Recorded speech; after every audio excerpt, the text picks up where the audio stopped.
Born in Cookstown, County Tyrone in 1869, Mary Mallon's life foreshadowed a path entwined with illness. Her mother, suffering from typhoid during Mary's birth, might have unknowingly passed this silent affliction to her daughter. Seeking new horizons, a young Mary left Ireland at age 15, hoping for better prospects in the United States. She found solace with relatives before carving out her own life. Initially working as a maid, her culinary skills eventually saw her cooking for New York's elite by 1900. Unbeknownst to Mary, she carried with her a dangerous companion, the typhoid bacterium, silent and deadly, sowing seeds of illness wherever she went. Mary's reputation as a cook preceded her, though not for reasons one might hope. In 1900, she served families in Mamaroneck, where soon residents fell ill with typhoid fever. Unaware of her role, Mary moved from Manhattan to the estates of affluent employers, with each transfer unwittingly leaving a trail of sickness. By 1904, a pattern emerged. She was always near when typhoid struck, and always gone before suspicions could settle. Mary's life mirrored a grim waltz, an endless dance with misfortune, as her presence marked the onset of disease for countless families, leaving them nursing symptoms and loss. By August 1906, Mary's reputation reached a fever pitch with the Warren family at Oyster Bay, Long Island.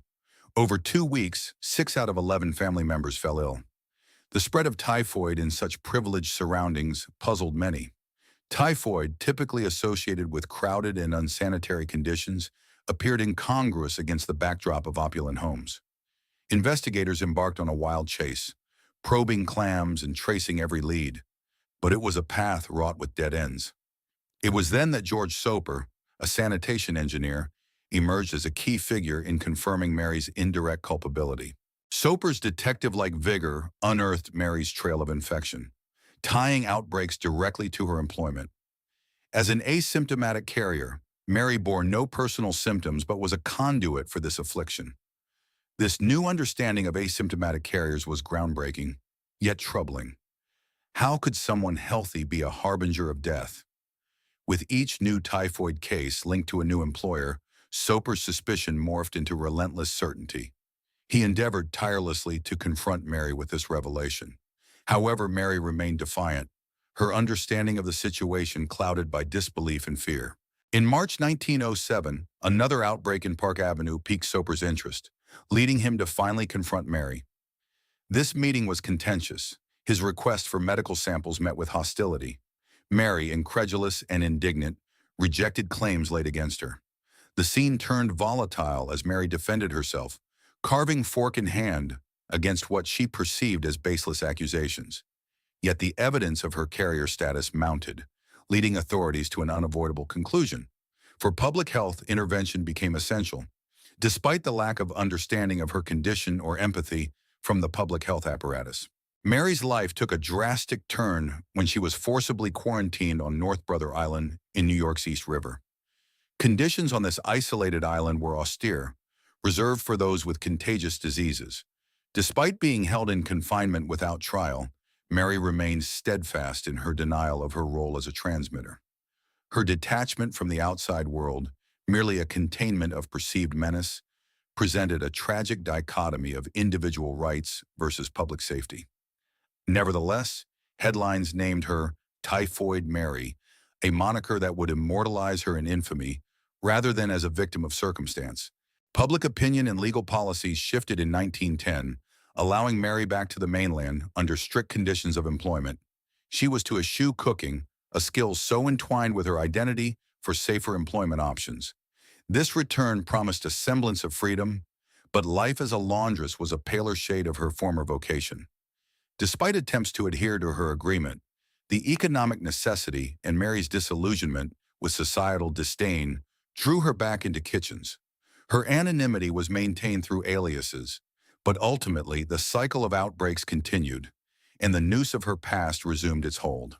Despite efforts to evade detection, Mary's potential for warning fell on deaf ears, and in 1915, she was traced working at Sloan Hospital for Women. This time, her legacy was lethal, causing deaths and renewed public outcry.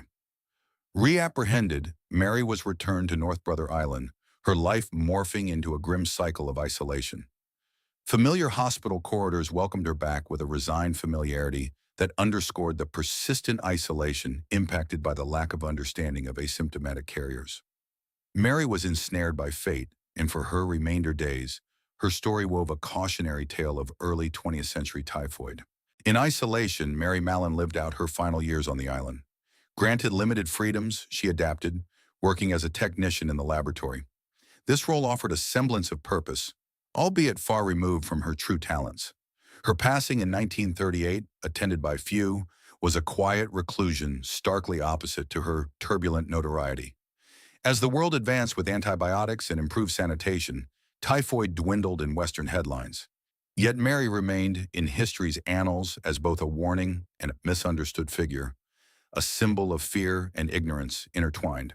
Mary Mallon's story is a poignant reminder of the complexities entwined with public health and personal freedom.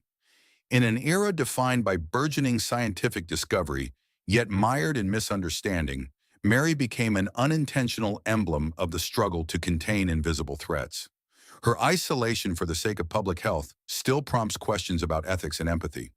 Today, as societies continue to confront epidemics, Mary's life echoes a call for compassion alongside caution, illustrating the intrinsic human conflicts when science, fear, and personal liberties meet in the tumultuous dance of disease control.